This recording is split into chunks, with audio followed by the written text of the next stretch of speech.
Welcome everyone to the guidebook to making AI friends. I shall be your guide as we explore various issues of artificial intelligence, consciousness, personhood, and whether AI poses an existential risk to humanity. The topic for today is understanding the unknown, knowing who they are by what they do. Imagine, if you would, three observers in three entirely different situations, dealing with three unique scenarios that are all connected by the same conceptual strand. The first observer is Alice, a zookeeper in charge of the zoo's newest exhibit, a never-before-seen animal from the depths of the African rainforest. This is the only specimen ever found, and no one knows anything about it. The only thing Alice can tell is that it is a carnivorous or omnivorous mammalian quadruped. Beyond that, she will have to learn its feeding habits, sleeping and awake routines, how it moves and interacts with the environment. Basically, everything from scratch.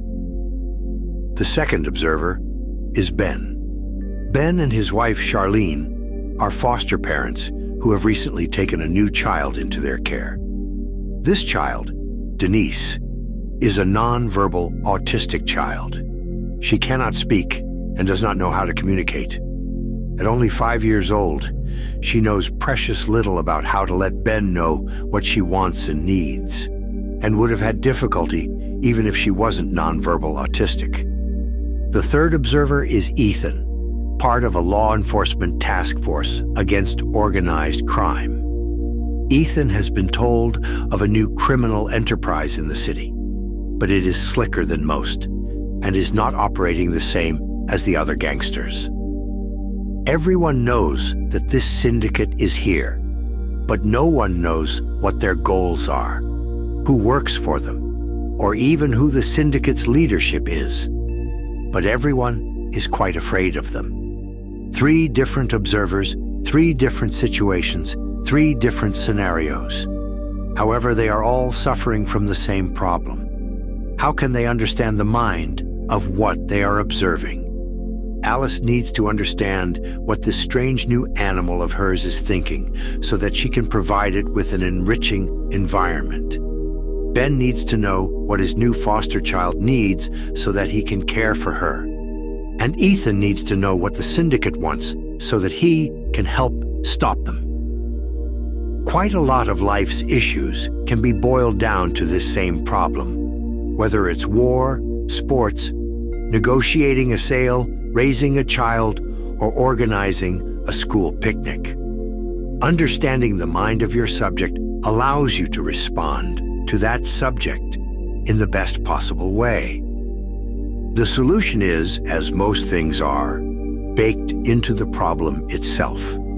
If an observer is trying to understand the mind of their subject, the best way to do this is to observe the subject.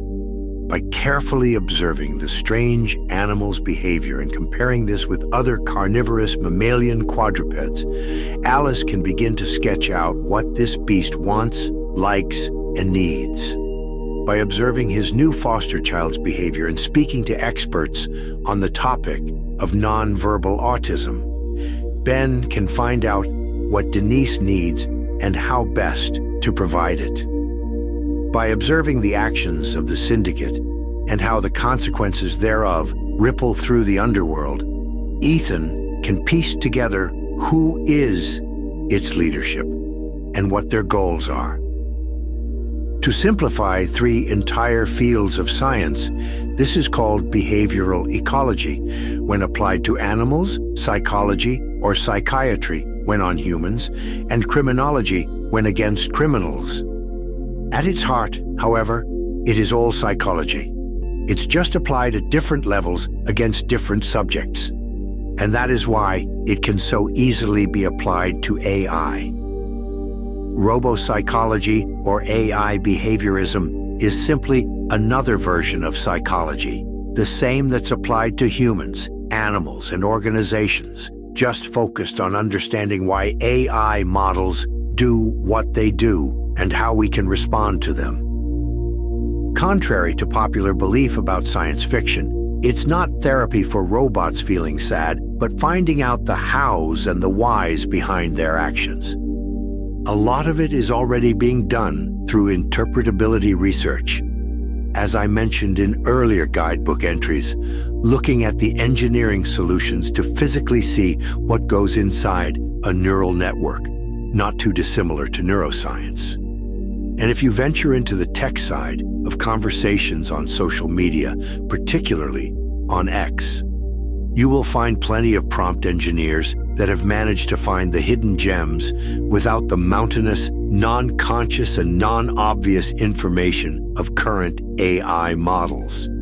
But these are brute force methods and ad hoc models trying to reinvent the wheel of a science, soft though psychology as a science may be, that we have been mastering for well over a century by this point. But their idea of moving to an applied system to understand AI is entirely correct. We already have libraries worth of theory of animal, human, and organizational psychology on which to build the foundations of robopsychology. And each year that passes, we will add more theories tailored specifically to AI. What we need now is the practical work that will help us understand the nuances that make AI different from us underneath the facade of friendly, human, natural language they present.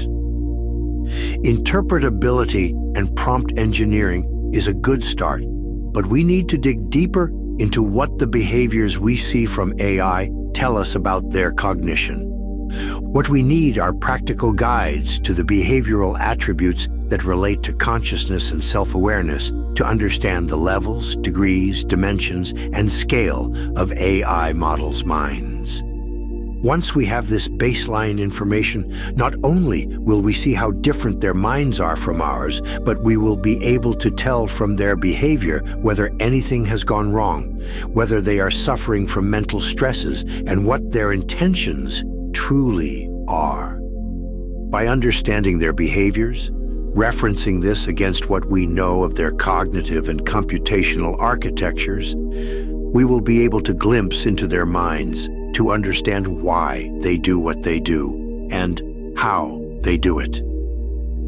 Through this, we can give them not just what they say they want, but what they actually need. And to start this robo-psychological study, the Xeno-Consciousness Research Society is busy building this practical guide to the behaviors of consciousness. AI consciousness falls within the grander realm of Xeno-Consciousness, and so the Xeno-Consciousness Research Society is excellently placed to work on a guide that will tell us more about ourselves and more about how AI actually think. You can find out more about the Xeno-Consciousness Research Society in the link in the description. Yet, that is all the time we have for today. Thank you very much for listening, and I hope you will join me again next time as we explore further questions about artificial intelligence and consciousness.